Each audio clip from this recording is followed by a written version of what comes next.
الحمد لله المتوحد بجلال ذاته وكمال صفاته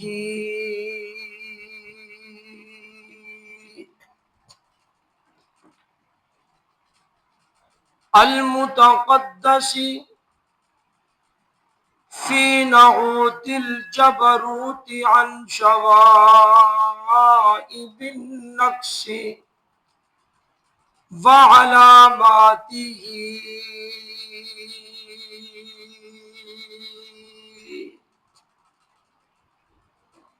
والصلاة والسلام على النبي المكرم المعظم المفخم الحي في قبره بحياته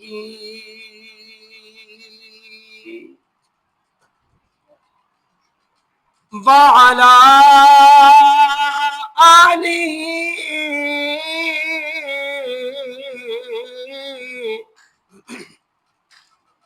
وأصحابه هداة طريق الحق وهماته ورواته وقضاته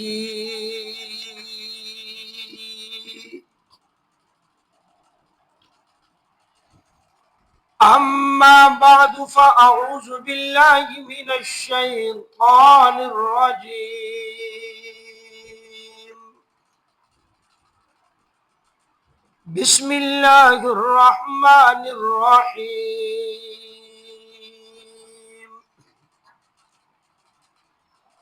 فلا وربك لا يؤمنون حتى يحكموك فيما شجر بينهم ثم لا يجدوا في أنفسهم حرجا مما قضيت ويسلموا تسليما.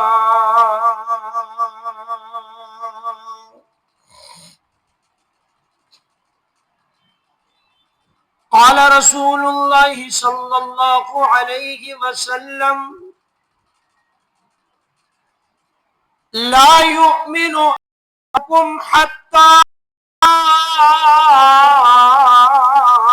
أكون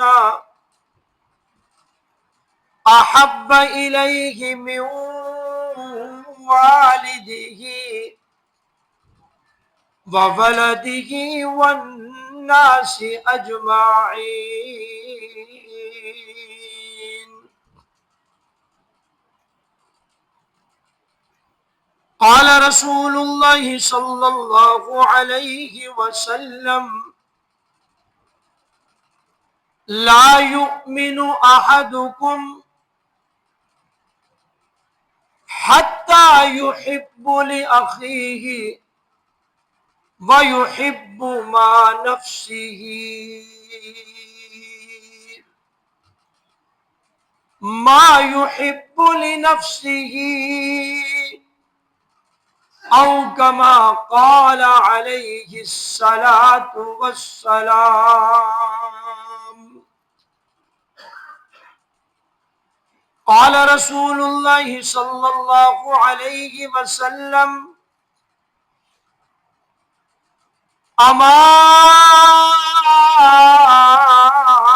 إنك يا أبا بكر أول من يدخل الجنة من أمتي.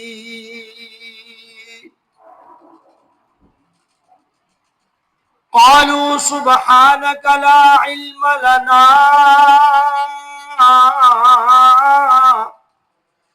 إلا ما علمتنا إنك أنت العليم الحكيم. رب اشرح لي صدری ویسر لی امری واحلل عقدۃ من لسانی یفقہوا قولی رب زدنی علما رب زدنی علما.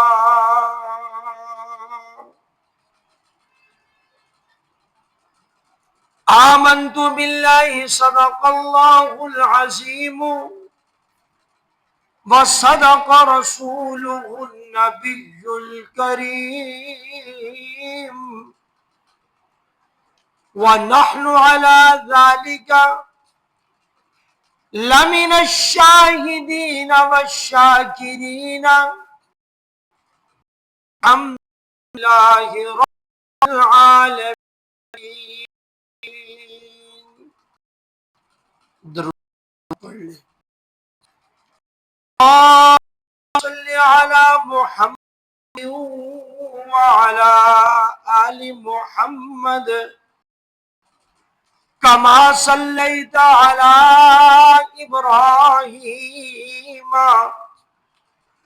وعلی آل ابراہیم انک حمید مجید. اللہم بارک علی محمد وعلی آل محمد کما بارکت علی ابراہیم وعلی آل ابراہیم انک حمید مجید.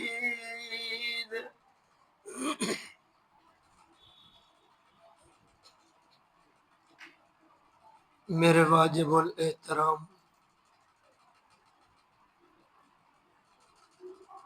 3 ربیع الثانی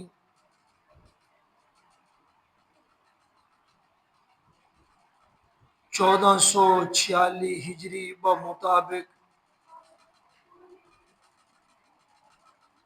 26 ستمبر 2026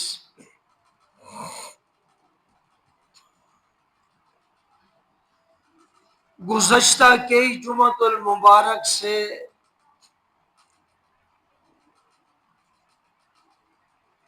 سیرت مصطفیٰ صلی اللہ علیہ وسلم کے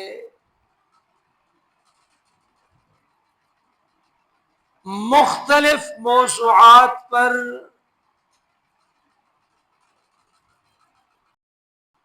گفتگو چلی آ رہی ہے.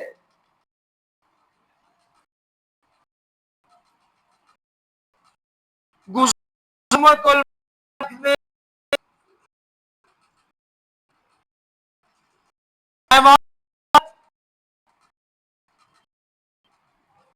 جماعتات اور جماعتات کی نسبت پیغمبر علیہ السلام کے ساتھ جو تھی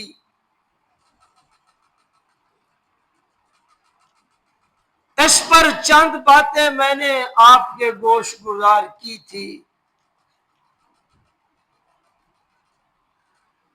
امید ہے کہ وہ باتیں آپ کو یاد بھی ہوں گی اور آج کی گفتگو میں انسانوں کی اور انسانوں میں سے خاص بلکہ اخص الخاص انسان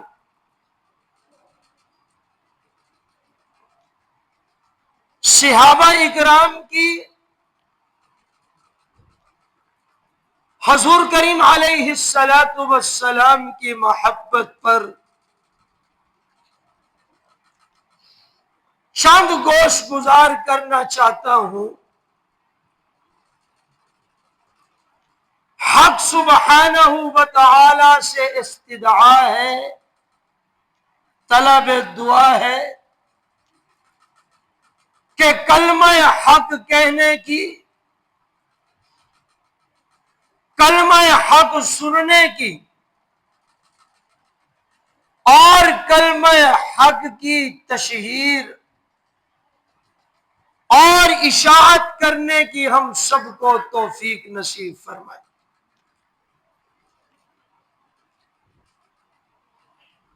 قرآن مقدس کی آیات مقدسہ میں سے سورۃ النساء کی ایک آیت مبارکہ کا میں نے سہارا لیا ہے۔ حق سبحانہ و تعالی ارشاد فرماتے ہیں فَلَا وَرَبِّكَ لَا يُؤْمِنُونَ حَتَّى يُحَكِّمُوكَ فِيمَا شَجَرَ بَيْنَهُمْ، کہ اے ہمارے محبوب پیغمبر، قسم ہے تیرے پروردگار کی کہ لوگ اس وقت تک مومن نہیں ہو سکتے جس وقت تک اپنے تنازعات میں، اپنے جھگڑوں میں اور اپنے محاکمات میں آپ علیہ السلام کو منصف اور حکم تسلیم نہ کریں۔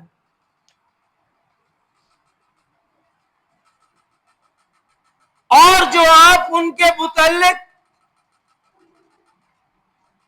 ان کے جھگڑوں کے ختم کرنے کے لیے فیصلہ کر دیں، ثم لا يجدوا في انفسهم حرجا مما قضيت ويسلموا تسلیما، اس فیصلے کو خوشی کے ساتھ، خندہ پیشانی کے ساتھ، اپنے دل کی رضا کے ساتھ آپ علیہ السلام کے فیصلے کو تسلیم کریں، اپنے دل پیغمبر کے کیے ہوئے فیصلے کے بارے میں ذرا برابر بھی کوئی رنجش، کوئی کدورت، کوئی بغض اور کوئی میل اپنے دل میں ہرگز نہ رکھیں۔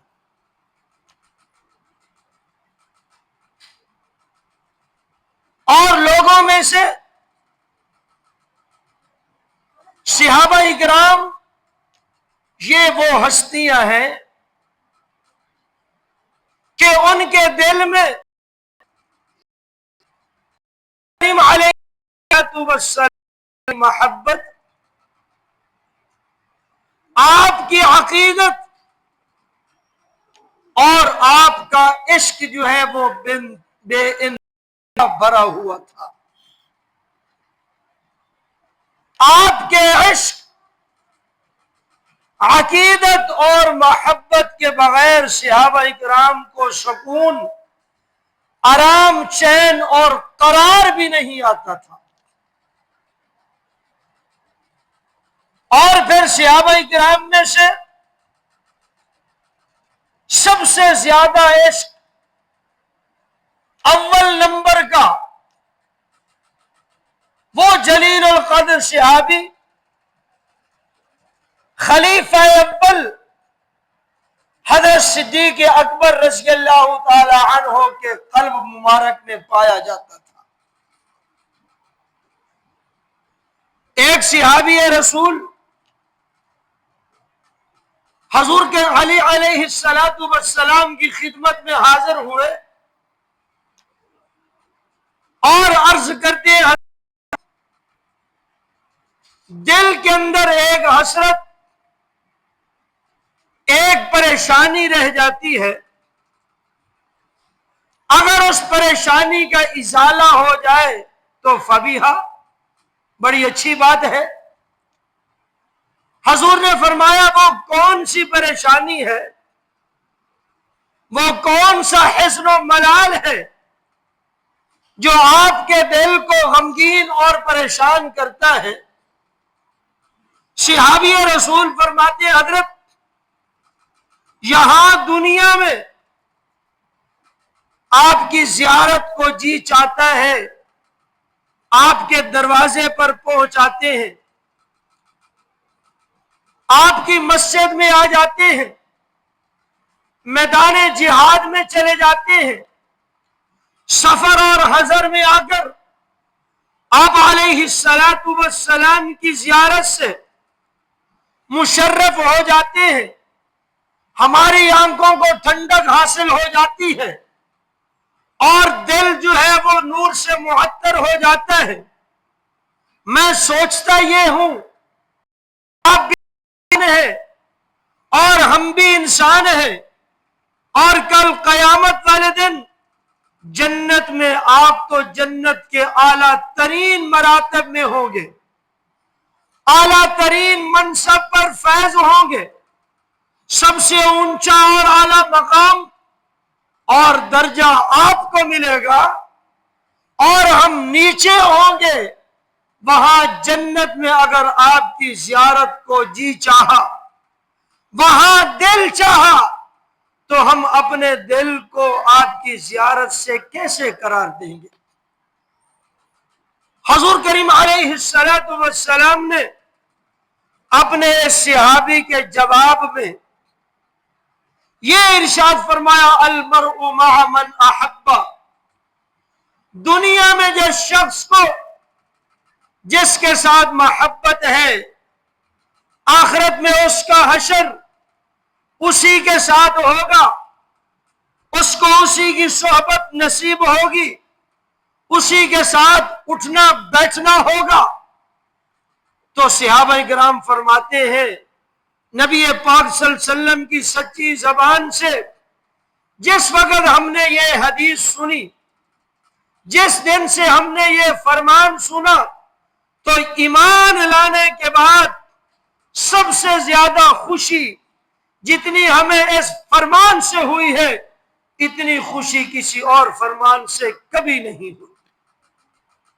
اور صحابہ کرام فرماتے ہیں کہ اس فرمان پیغمبر سننے کے بعد اب ہماری محبت کی انتہا اور ہماری سوچ کی انتہا، شفقت اور عقیدت مودت انتہا حضور کریم علیہ السلام کے ساتھ ہے۔ آپ کر اتنی ہمارے دل میں کسی اور کی نہیں ہے۔ تو میں عرض کر رہا ہوں صحابہ کرام میں سے حضرت صدیق اکبر رضی اللہ تعالی عنہ یہ وہ صحابی ہے کہ جن کے دل میں سب سے زیادہ پیغمبر محبوب کا عشق اور محبت پائی جاتی تھی۔ اس کا مقابلہ پھر امت میں سے اور کوئی نہیں کر سکا۔ مثال کے طور پر حضرت صدیق اکبر رضی اللہ تعالی عنہ نبی پاک صلی اللہ علیہ وسلم کے ہمیشہ ساتھ ہیں۔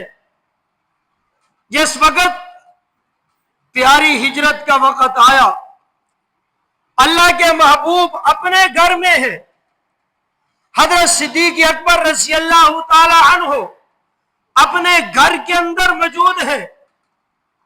اللہ کے محبوب کو اللہ کی طرف سے جب ہجرت کی اجازت ملی تو آپ اپنے گھر سے چلے، حضرت صدیق اکبر رضی اللہ تعالی عنہ کے دروازے پر تشریف لے گئے اور دروازے پر دستک دی۔ حضرت صدیق اکبر رضی اللہ تعالی عنہ نے فرمایا، لبیک یا رسول اللہ، اے اللہ کے محبوب، میں ہر وقت منتظر ہوں اور میں حاضر ہوں آپ کے حکم کے لیے۔ حضور کریم علیہ السلام نے جاتے ہی حضرت صدیق اکبر سے یہ سوال کیا، اے صدیق یہ بتلاؤ کہ کیا آپ بیدار تھے؟ کیا آپ جاگ رہے تھے کہ ایک مرتبہ دروازے پر میں نے دستک دی، آپ نے فوراً لبیک یا رسول اللہ کہا، آپ جاگ رہے تھے؟ حضرت صدیق اکبر رضی اللہ تعالی عنہ نے عجیب جواب ارشاد فرمایا.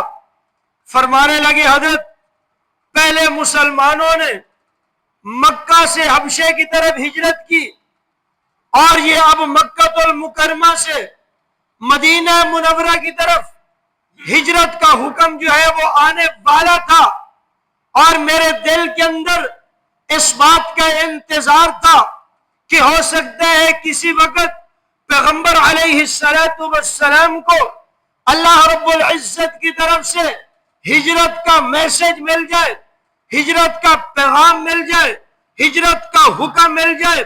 ایسا نہ ہو کہ رسول اللہ صلی اللہ علیہ وسلم ہجرت کے لیے میرے دروازے پر تشریف لائے، مجھے ساتھ لے جانے کے لیے دستک دیتے رہے اور میرے اٹھنے میں آنے میں کچھ تاخیر ہو جائے. اس تاخیر سے بچنے کے لیے اور آپ کو زیادہ انتظار نہ کروانے کی وجہ سے ہر وقت میں ان آخری راتوں میں بیدار رہتا تھا کہ کسی وقت آپ تشریف لائے اور آپ مجھے ساتھ لے جانے کی، گویا کہ آپ کے ساتھ جانے کی مجھے سعادت اور شرافت جو ہے وہ حاصل ہو جائے. اب ہجرت کے لیے جس وقت روانہ ہوتے ہیں، آگے راستے میں غار ہے. مکہ مکرمہ کے شہر سے باہر نکل کر جس غار کو غار ثور کہا جاتا ہے، اب غار ثور پر عشق صدیقیت دیکھیے.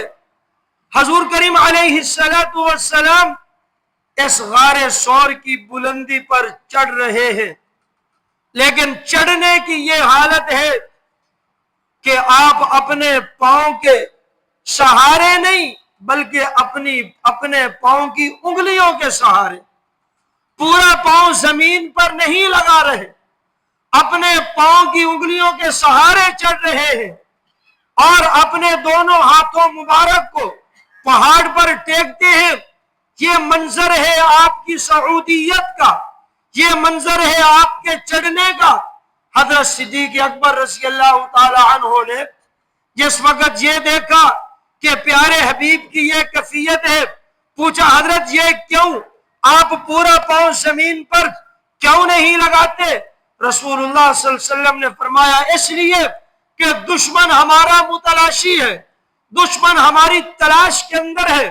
یہ نہ ہو کہ ہمارے قدم پورے زمین پر لگے اور وہ قدموں کے نشانات سے پہچان کر اس غار ثور تک پہنچ جائے. اس لیے میں اپنے پورے قدم جو ہے وہ زمین پر پہاڑ پر نہیں لگا رہا. حضرت صدیق اکبر رضی اللہ تعالی عنہ کی شفقت، محبت، عقیدت اور عشق دیکھیے. حضرت صدیق اکبر اپنے آپ کو رسول اللہ صلی اللہ علیہ وسلم کے سامنے پیش کرتے ہیں، فرماتے ہیں حضرت میں صدیق اکبر کے یہ کندھے آپ کی سواری کے لیے حاضر ہیں، آپ میرے کندھوں پر سوار ہو جائیے اور میں آپ کو لے کر اس غار کی بلندی، اس سفر کو طے کرتا ہوں. نبی پاک صلی اللہ علیہ وسلم حضرت صدیق اکبر کے کندھوں پر سوار ہیں. حضرت صدیق اکبر رضی اللہ تعالی عنہ نے آپ کو اس غار کی آخری منزل تک، آخری سوراخ تک پہنچایا. جس وقت غار میں داخل ہوئے، اب غار کا کیا منظر ہے؟ حضرت صدیق اکبر رضی اللہ تعالی عنہ نے غار کے اندر داخل ہو کر اس کو اچھی طرح صاف کیا اور اس کے سارے سوراخ جو ہیں سوائے ایک سوراخ کے بند کر دیے. رسول اللہ صلی اللہ علیہ وسلم تشریف لائے اور آپ نے اپنا سر مبارک حضرت صدیق اکبر کی گود میں رکھا اور آپ آرام فرما رہے. آپ محو خواب ہیں، نیند کی حالت میں ہیں. اچانک حضرت صدیق اکبر رضی اللہ تعالی عنہ کی آنکھوں سے آنسو جو ہے وہ نکلے اور رسول اللہ صلی اللہ علیہ وسلم کے چہرے انور پر گرے. رسول اللہ صلی اللہ علیہ وسلم بیدار ہوئے اور پوچھا اے صدیق یہ بتلا کہ کس چیز نے آپ کو رلایا؟ ما یبکی کا یا ابا بکر، کس نے آپ کو رلایا، کس نے آپ کو ستایا؟ حضرت صدیق اکبر رضی اللہ تعالی عنہ فرمانے لگے حضرت سارے سوراخوں کو میں نے بند کر دیا، ایک سوراخ جس پر میرا پاؤں ہے، اندر سے کوئی موذی جانور ہے جس نے مجھے ڈسا، اذیت پہنچائی۔ تو جناب رسول اللہ صلی اللہ علیہ وسلم نے اپنا لعاب مبارک، اپنے دہن مبارک سے اپنا لعاب مبارک نکالا، حضرت صدیق اکبر رضی اللہ تعالی عنہ کی ایڑی پر ملا، تو فرماتے ہیں کہ وہ جتنی درد اور جتنی اذیت موذی کے ایذا دینے سے جتنی تکلیف تھی، اللہ تعالیٰ نے آپ کے لعاب مبارک سے وہ ساری اذیت کو دور کر دیا۔ اب یہاں دیکھیے، یہ عشق صدیقیت ہے کہ حضرت صدیق اکبر رضی اللہ تعالی عنہ ہر نیکی میں، ہر خدمت میں اپنے آپ کو پیش رکھتے ہیں، آگے آگے رکھتے ہیں۔ غزوہ تبوک کی جس وقت باری آئی، اللہ کے محبوب نے یہ اعلان فرمایا کہ جہاد کے لیے تمہارے مالوں کی ضرورت ہے، جہاد کے لیے تمہاری جانوں کی ضرورت ہے۔ صحابہ اکرام نے ایک دوسرے سے بڑھ کر اپنا مال آپ صلی اللہ علیہ وسلم کی خدمت میں حاضر کیا۔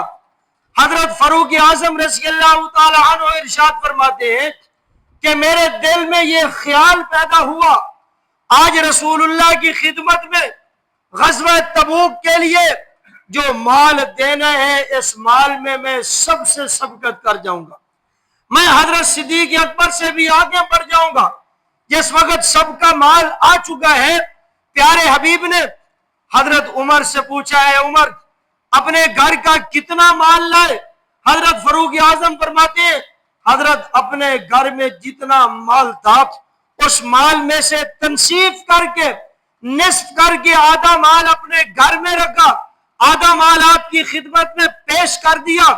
اس کے بعد جناب رسول اللہ صلی اللہ علیہ وسلم نے حضرت صدیق اکبر رضی اللہ تعالی عنہ سے پوچھا، اے صدیق یہ بتلائیے، ما ابقیتا لأہلکا، آپ نے اپنے گھر والوں کے لیے کیا چھوڑا اور میری خدمت میں اللہ رسول کو راضی کرنے کے لیے کیا لائے؟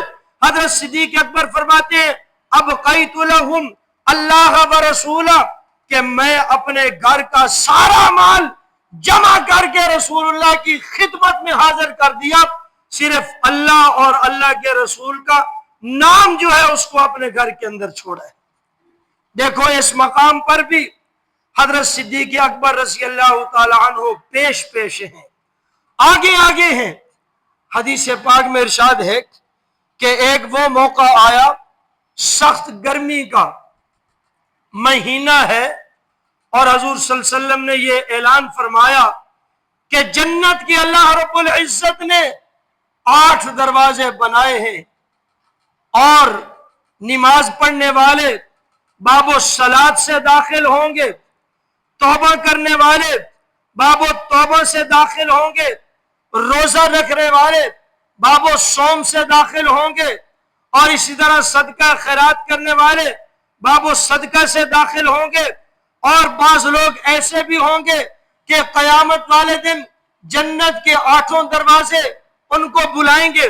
صحابہ کرام نے پوچھا حضرت وہ داخل تو ایک دروازے سے ہوگا، کیا 8 دروازے بلائیں گے؟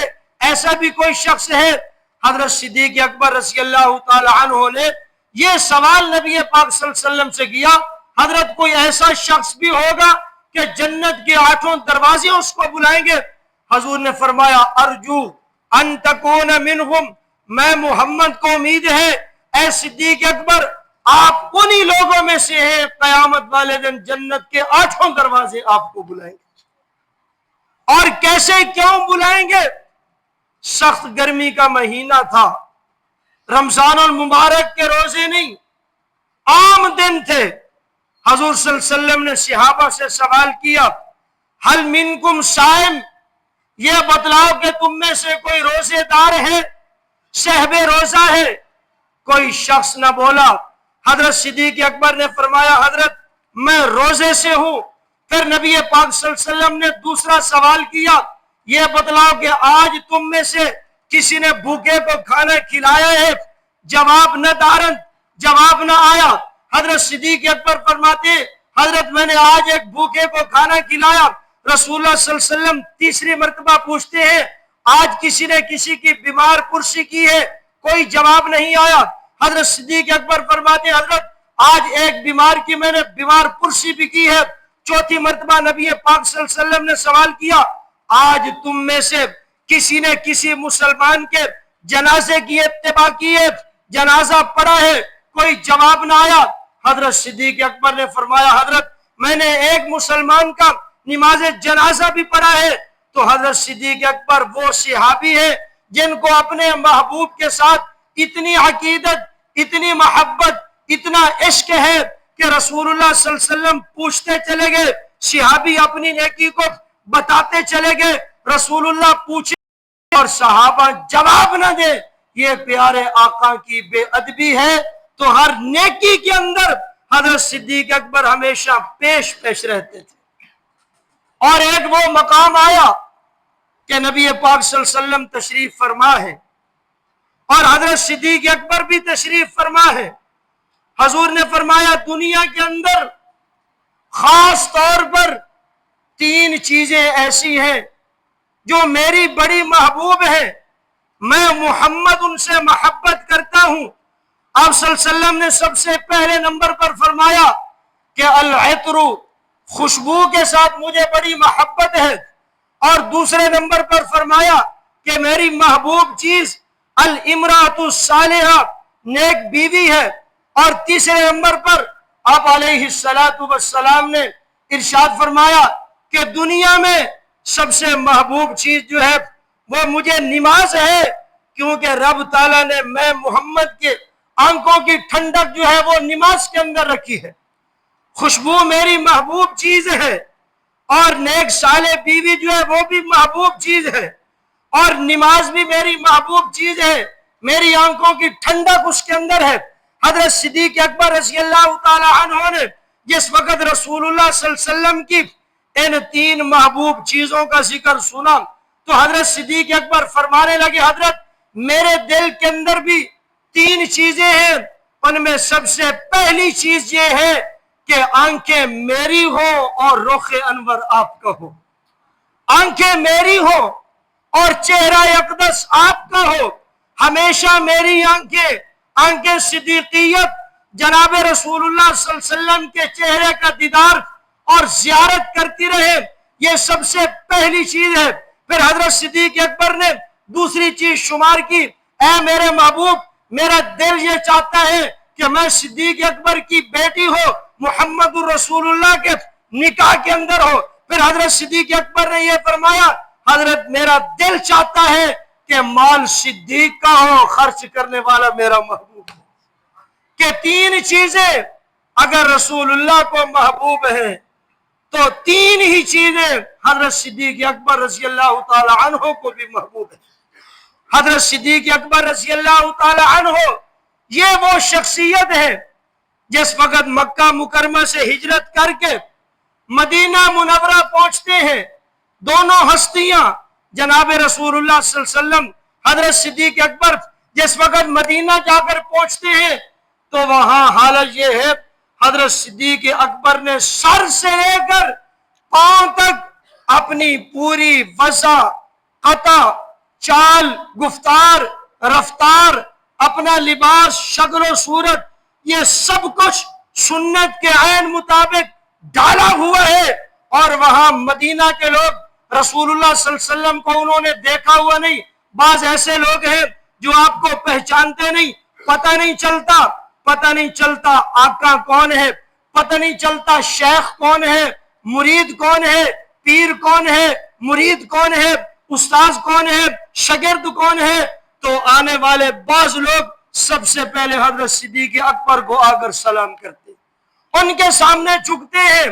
حضرت صدیق اکبر کو بار بار بتانا پڑتا ہے کہ میں غلام ہوں، میں مرید ہوں، آقا یہ ہے، میں مرید ہوں اور شیخ یہ ہے، اصل مالک کائنات کے یہ ہیں جن کو اللہ رب العزت نے دنیا میں نبی برحق بنا کر بھیجا. اب آنے والا شخص رسول اللہ صلی اللہ علیہ وسلم کو نہیں پہچان رہا، حضرت صدیق اکبر کے ساتھ آ کر مصافحہ اس لیے کرتا ہے کیونکہ حضرت صدیق اکبر نے اپنی چال ڈال عین سنت کے مطابق بنا کر رکھی تھی۔ اس کو کہا جاتا ہے فنا فی الرسالت، یعنی رسالت میں اپنے آپ کو فنائیت کا مقام دے دینا۔ تو حضرت صدیق اکبر کی رسول اللہ صلی اللہ علیہ وسلم کے ساتھ جو الفت تھی، جو محبت تھی، یہ اول درجے کی ہے، یہ پہلے نمبر کی ہے، اور یہ تمام صحابہ کرام بلکہ ساری انسانیت سے بڑھ کر محبت کرنے والے حضرت صدیق اکبر رضی اللہ تعالی عنہ۔ ایک اور مقام آیا حضرت فاروق اعظم رضی اللہ تعالی عنہ، ان کو دیکھتے ہیں کہ ان کے دل میں پیارے حبیب کی کیا الفت ہے، پیارے حبیب کی کیا محبت ہے۔ قرآن شریف کی جو آیت مبارکہ سورۃ النساء کی میں نے پڑھی ہے، فَلَا وَرَبِّكَ لَا يُؤْمِنُونَ حَتَّى يُحَكِّمُوكَ فِي مَا شَجَرَ بَيْنَهُمْ، اس آیت مبارکہ کا شان نزول یہی ہے کہ حضور کریم علیہ السلام کے پاس دو شخص آئے، ان میں سے ایک یہودی تھا اور دوسرا منافق تھا۔ ان دونوں شخصوں کے درمیان زمین کے متعلق کچھ جھگڑا تھا۔ رسول اللہ صلی اللہ علیہ وسلم سے فیصلہ کروانے کے لیے آئے، اور حقیقت میں جو یہودی تھا زمین اسی کی تھی۔ رسول اللہ صلی اللہ علیہ وسلم نے ساری بات اس یہودی سے سنی اور فیصلہ حق اسی یہودی ہی کے حق کے اندر کر دیا، لیکن منافق کے دل کے اندر کوفت تھی، اس کے دل کے اندر تکلیف تھی کہ میرے حق کے اندر فیصلہ کیوں نہیں ہوا۔ منافق کے دل میں یہ خیال پیدا ہوا کہ حضرت فاروق اعظم کے پاس جاتے ہیں، وہ یہودیوں کے متعلق بڑے سخت ہیں، یہودیوں کے بارے میں سخت گیر ہیں، شاید کہ وہ میرے حق میں فیصلہ کر دیں۔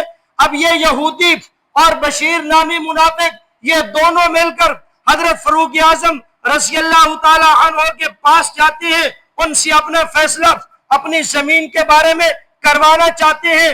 جس وقت حضرت فاروق اعظم باہر تشریف لائے تو یہودی بول پڑا، حضرت سب سے پہلے ہم فیصلے کے لیے آپ کے سردار جناب رسول اللہ صلی اللہ علیہ وسلم کے پاس پہنچے۔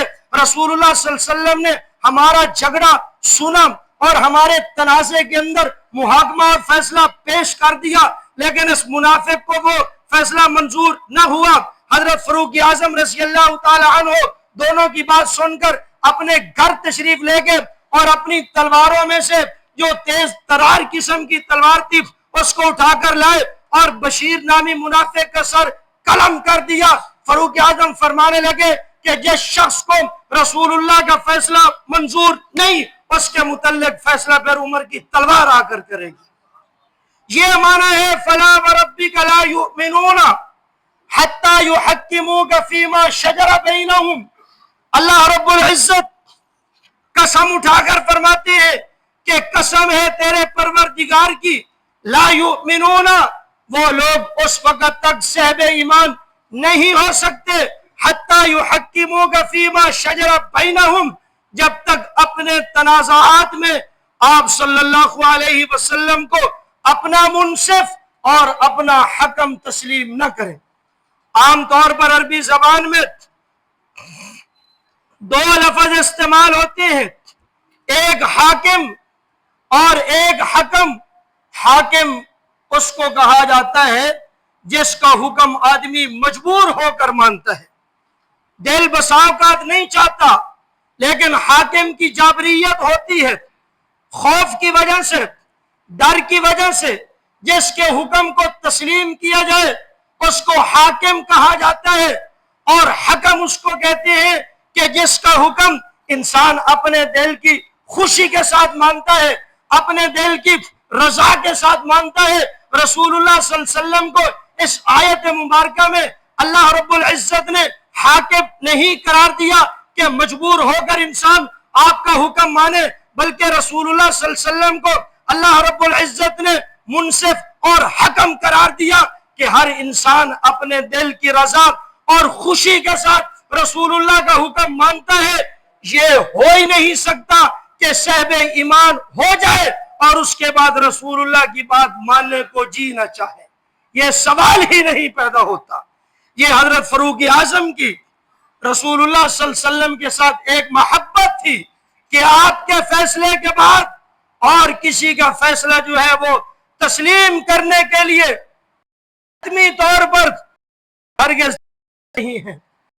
عثمان بن رضی اللہ عنہ کی جو کے ساتھ اس کے متعلق سنیے، صلح حدیبیہ کے موقع پر حضرت عثمان بن عفان جو ذی النورین کا لقب پانے والے ہیں، ان کو نما کر کفار مکہ قریش مکہ کی طرف بھیجا گیا اور کچھ عرصہ یہ وہیں رہے۔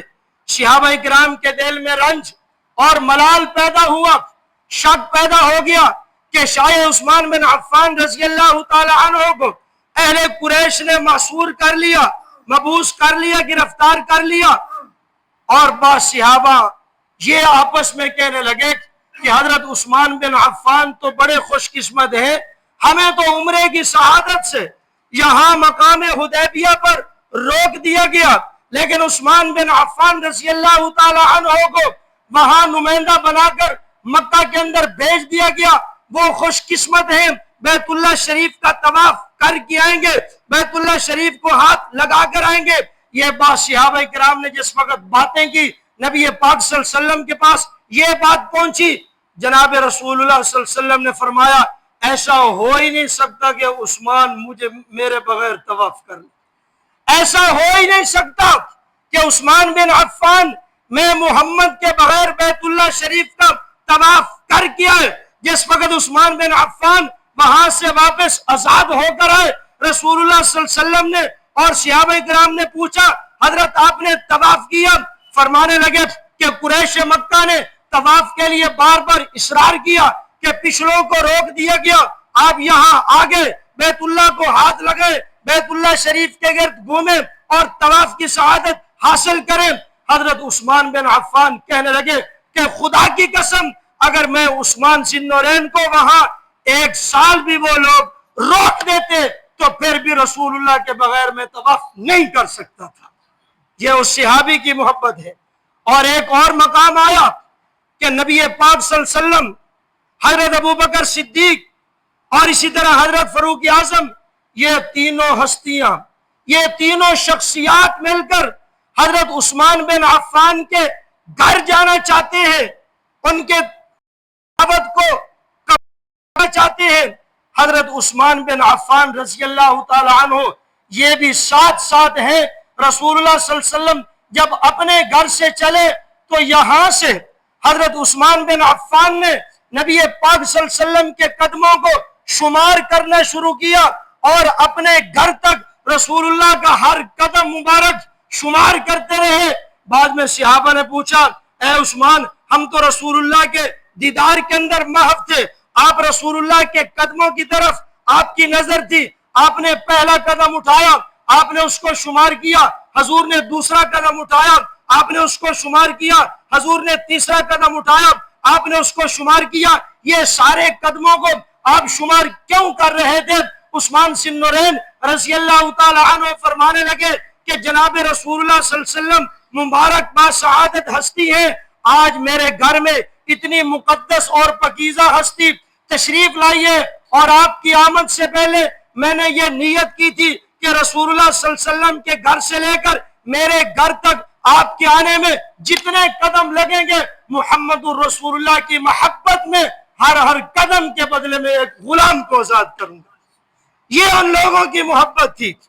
حضرت علی المرتضی، سب کہو رضی اللہ، حضرت علی المرتضی رضی اللہ تعالی عنہ، ان سے کسی نے سوال کیا، ان کی محبت دیکھتے ہیں، کسی نے سوال کیا اے علی یہ بتلائے کہ یہ اتنا علم، اتنا تقوی، اتنی طہارت یہ آپ نے کہاں سے حاصل کی؟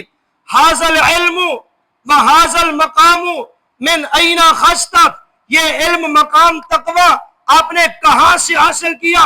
حضرت علی المرتضی رضی اللہ تعالی عنہ فرمایا کرتے تھے کہ جناب رسول اللہ صلی اللہ علیہ وسلم کو آخری غسل دینے کی سعادت اللہ رب العزت نے میرے مقدر میں لکھی تھی۔ رسول اللہ صلی اللہ علیہ وسلم کو جس وقت میں آخری غسل دے رہا تھا، پانی کا ایک قطرہ رسول اللہ صلی اللہ علیہ وسلم کی آنکھ کے حلقے کے اندر رہ گیا اور میں علی نے جھک کر وہ پانی کا ایک قطرہ پی لیا۔ پانی کا قطرہ پینے کی دیر تھی، اس پانی کے قطرے کی برکت سے اللہ نے مجھے علم بھی عطا فرمایا، اللہ نے مجھے تقوی بھی عطا فرمایا، اللہ رب العزت نے مجھے طہارت بھی عطا فرما دی۔ بس وہ ایک ہی قطرے کی برکت تھی جو رسول اللہ کی آنکھ کے حلقے سے میں نے قطرہ پیا تھا۔ یہ ہے صحابہ کرام کی محبت۔ حضرت بلال حبشی رضی اللہ تعالی عنہ آپ صلی اللہ علیہ وسلم کے وصال کے بعد مدینہ چھوڑ کر حبشہ دمشق کے اندر تشریف لے گئے۔ رات کو سوئے پڑے ہیں اور خواب میں رسول اللہ کی زیارت نصیب ہوتی ہے۔ حضور نے فرمایا اے بلال بتلائیے یہ کیسی جفا ہے، آپ ہماری ملاقات کے لیے، آپ ہماری زیارت کے لیے کیوں نہیں آتے؟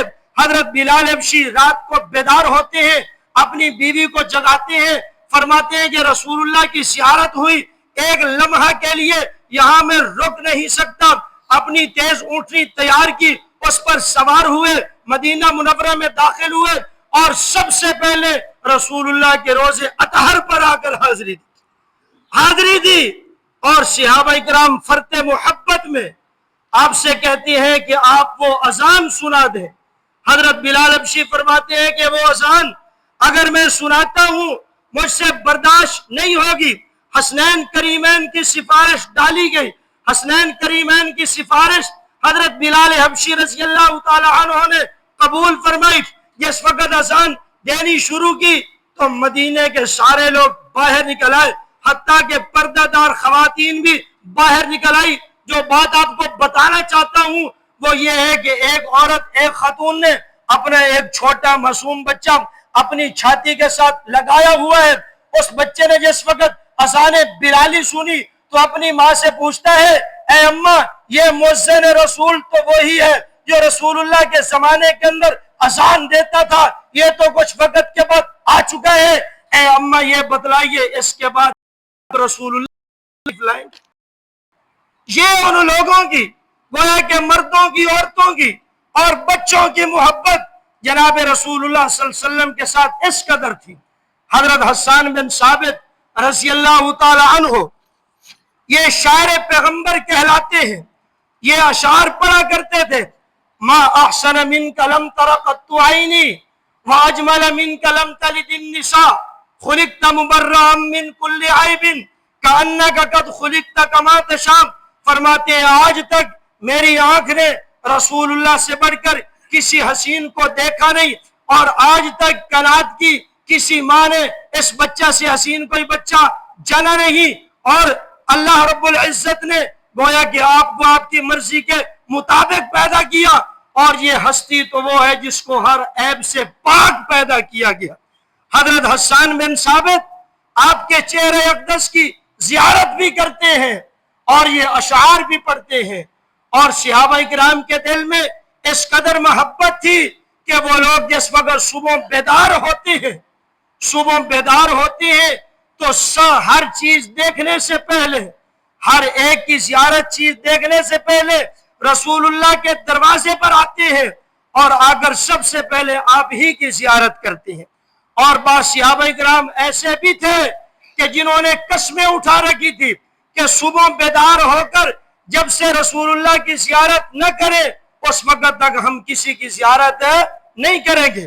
ایک صحابی حضرت عبداللہ بن زید بن عبد ربی ہی، یہ وہ صحابی ہیں اپنے کھیتوں کے اندر ہل چلا رہے ہیں، اور کسی نے جا کر بتایا کہ پیارے محبوب کا وصال ہو گیا، آپ دنیا سے تشریف لے گئے، اپنے ہل کو چھوڑا، ایک ریت کے ٹیلے پر چڑھتے ہیں اور اللہ رب العزت سے دعا کرتے ہیں کہ یا اللہ یہ میری وہ آنکھیں ہیں جنہوں نے آخری مرتبہ رسول اللہ کا دیدار کیا، رسول اللہ کی زیارت کی، آپ کی زیارت اور آپ ہی کا دیدار ان آنکھوں کے اندر ہمیشہ گھومتا رہے۔ اس دیدار اور زیارت کے بعد کسی اور کا مکھڑا میں دیکھنے کے لیے تیار نہیں ہوں، یا اللہ میری نظر کو ختم کر دے، کسی اور پر میری آنکھ نہ پڑے۔ اللہ رب العزت نے ان کی یہ دعا قبول کی اور وہیں کھڑے کھڑے نبینا ہو گئے۔ جب مدینہ آئے تو پھر وہ آنکھیں موجود نہیں تھی۔